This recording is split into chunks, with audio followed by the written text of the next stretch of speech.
subscribe কৰক music Assam TV channel আৰু বেল আইকনটি দবাই দিয়ক লেটেষ্ট আপডেট পাবৰ বাবে নমস্কাৰ গ্ৰহণ কৰিব মই প্ৰণৱে আপোনালোক সকলোকে স্বাগতম জনাইছো মিউজিক আসামৰ এক বিশেষ অনুষ্ঠান অসমীয়া চলচ্চিত্ৰ জগত এই অনুষ্ঠানটোৰ দ্বাৰা আপোনালোকে উপভোগ কৰিব পাৰিব অসমীয়া ফিল্ম ইণ্ডাষ্ট্ৰি অৰ্থাৎ অসমীয়া চিনেমা জগতৰ ইতিবৃত্তি আজি আপোনালোকলৈ লৈ আহিছো 11/5/2018 তাৰিখ শুকুৰবাৰে অসমৰ বহু চলচ্চিত্ৰ গৃহত মুক্তি লাভ কৰা এখন নতুন অসমীয়া ছবি ৰক্তবীজৰ বক্স অফিচ ৰিপৰ্ট হে আৰু পলম নকৰি আহক আৰম্ভ কৰো অসমীয়া গীত মানে মিউজিক আছে 1 2 3 go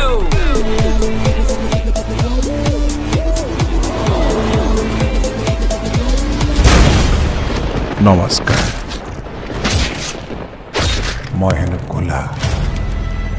আৰু সেইবাবেই মই এন্ধাৰৰ ৰজা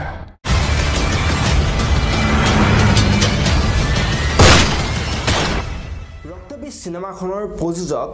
ৰবীন্দ্ৰ ৰাজভট আৰু পৰিচালনা কৰিছে বিশ্বজিৎ বৰাই ছবিখনত অভিনয় কৰিছে বৰষাৰাণী বিষয়া বাহাৰুল ইছলামকে ধৰি অসমৰ বহুগৰাকী জনপ্ৰিয় অভিনেতা অভিনেত্ৰীয়ে আৰু এই সিনেমাখনৰ মুখ্য ভূমিকাত অভিনয় কৰিছে ৰবি জংগুই এতিয়া মই কওঁ যে সিনেমাখন এখন চাবলগীয়া সিনেমা সঁচাই এখন স্মাৰ্ট মুভি প্ৰেম ভালপোৱা দুখ কষ্ট একশ্যন আদি সকলো উপাদানেৰে ভৰি আছে এই সিনেমাখনত আপোনালোকে আহক আহি ওচৰৰ ছবিগৃহত উপভোগ কৰক এখন অতি স্মাৰ্ট মুভি ৰক্তবীজ বিশ্বজিৎ বৰাৰ পৰিচালিত এখন নতুন অসমীয়া ছবি য'ত মই অভিনয় কৰিছোঁ এখন দৰ্শকৰ ৰুচি আৰু দৰ্শকৰ মনোৰঞ্জনৰ কথা লক্ষ্য কৰি এখন বনোৱা এখন সুন্দৰ ছবি হ'ব বুলি মোৰ বিশ্বাস কিয়নো ইয়াৰ চিত্ৰনাট্য খুব সুন্দৰ হৈছে আৰু ইয়াতে সংগীত খুব সুন্দৰ আৰু গোটেই যিটো আমাৰ টীম প্ৰযোজকজন বাহিৰৰ পৰা আহিছে তেখেতৰ প্ৰথম অসমীয়া ছবি এখন মোৰ লগত থকা যিজন অভিনেতা নায়ক তেখেত হৈছে ৰবি ঝাংগু বহনিমানত আপোনালোকে সকলোৱে তেওঁৰ অভিনয় চাবলৈ পাইছিলে গতিকে আমি আশাবাদী আৰু আপোনালোকে আহিব বুলি আমাৰ আশা বিশ্বাস ৰক্তবীজ চাবলৈ ये दूसरी फिल्म है विश्वजीत दादा के साथ और पहली वाली से ज़्यादा चैलेंजिंग है ये बिकॉज एलिमेंट्स काफ़ी ज़्यादा आसाम के थे मैं डांस सीखीसूँ बिहू सीखीसूँ ढोल सीखीसूँ action is it's an out and out action packed film so I'm sure that people will continue that love जो उन्होंने मुझे अब तक दिया है that प्यार I hope they give me their love their blessings and these guys support your Assamiya industry support us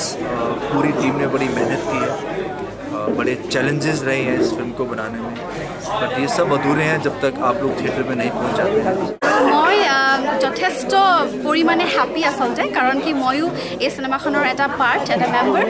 কিয়নো মই এটি গীত গাইছোঁ পলাশ সূৰ্য গগৈ এইখন চিনেমাৰ মিউজিক ডিৰেক্টৰ তেওঁ মোক জুবিন দা আৰু মোৰ এটা খুব সুন্দৰ ৰোমান্টিক গীত আছে আৰু সেই গীতটিৰ কাৰণে মই খুবেই এক্সাইটেড এখন পঞ্চম ছবি আৰু মই সৌভাগ্যৱান যে বিশ্বজিতৰ 5খন ছবিৰ ভিতৰত 4খন ছবিতে মই অভিনয় কৰিছোঁ এখন ছবি হিন্দী যিখন হ'ল এছা হে জাহাঁ তাত সৌভাগ্য নহ'ল যি নহওক বিশ্বজিতক মই সৰুৰ পৰা জানো ছাত্ৰ অৱস্থাৰ পৰা জানো এটাৰ পিছত আনটো ছবিৰ যিটো নিৰ্মাণ কাৰ্যত যি ধৰণৰ পৰিপক্কতা লাভ কৰিছে ই অসমীয়া চিনেমা ইণ্ডাষ্ট্ৰীৰ কাৰণে শুভদায়ক এইকাৰণে কৈছোঁ তেওঁৰ লগত শেহতীয়াভাৱে মই ফেউজালি ছবি এখন কৰিছোঁ য'ত গভীৰ জীৱনবোধৰ কথা কৈছে আৰু তাৰ বিপৰীতে এইখন ছবি সাংঘাতিক ধৰণৰ প্ৰফেশ্যনেল কমাৰ্চিয়েল ছবি তাৰ কমাৰ্চিয়েল এপ্ৰ'চটোৱে ইমান ডাইনেমিক ইমান ইণ্টাৰনেশ্যনেল লেভেলৰ কাৰুকাৰ্য মই এটা সৰু উদাহৰণ দিছোঁ চিৰিয়াছ ছবিটো মূৰ নুখুৰাই এইখন ছবিত মই মূৰ চুৰ ফুৰাইছোঁ এটা বেলেগ ধৰণৰ গেটআপৰ চিন্তা কৰিছে তেওঁ চকুৰ চিন্তা কৰিছে ইমান ডিটেইল চিন্তা কৰা ডাইৰেক্টৰ মই খুব কম দেখা পাইছোঁ গতিকে বিশ্বজিতৰ এইখন ছবি ৰক্তবীজ মই দৃঢ় বিশ্বাস ইয়াং জেনেৰেশ্যনে খুব ভাল পাব আৰু ইয়াং জেনেৰেশ্যনে যদি ভাল পায় সেইখন ছবি হিট হয় গতিকে এইখন ছবি হিট হ'বই এখন ছবি একশ্যন যদি মই একশ্যন পাৰ্টখিনি মই বেলি বিশেষকৈ কৰিছোঁ ছেকেণ্ড হাফৰ যিখিনি একশ্যন আৰু বাকী ৰোমাঞ্চ আছে একশ্যন আছে গোটেইখিনি ফুল এটা পেকেজ চিনেমা আচলতে আপোনালোকে সকলোৱে চাব ওলাই আহক কাম কৰিবলৈ পাই মানে ৰক্তবীজৰ পাৰ্ট হ'বলৈ পাই মই নিজকে খুব সৌভাগ্যশালী বুলি অনুভৱ কৰি মই সঁচাকৈ সুখী এই চিনেমাখনৰ এটা পাৰ্ট হ'বলৈ পাই ভিডিঅ'টো চাই কেনেকুৱা পালে আমাক কমেণ্ট বক্সত জনাব যদিহে ভাল পাইছে তেনেহ'লে লাইক কৰিব যদিহে বেয়া পাইছে তেনেহ'লে আনলাইক কৰিব যি কৰে কৰিব কিন্তু ছাবস্ক্ৰাইব কৰিবলৈ একেবাৰে নাপাহৰিব আকৌ লগ পোৱাৰ প্ৰতিশ্ৰুতিৰে আজিলৈ ইমানেই জয় অসম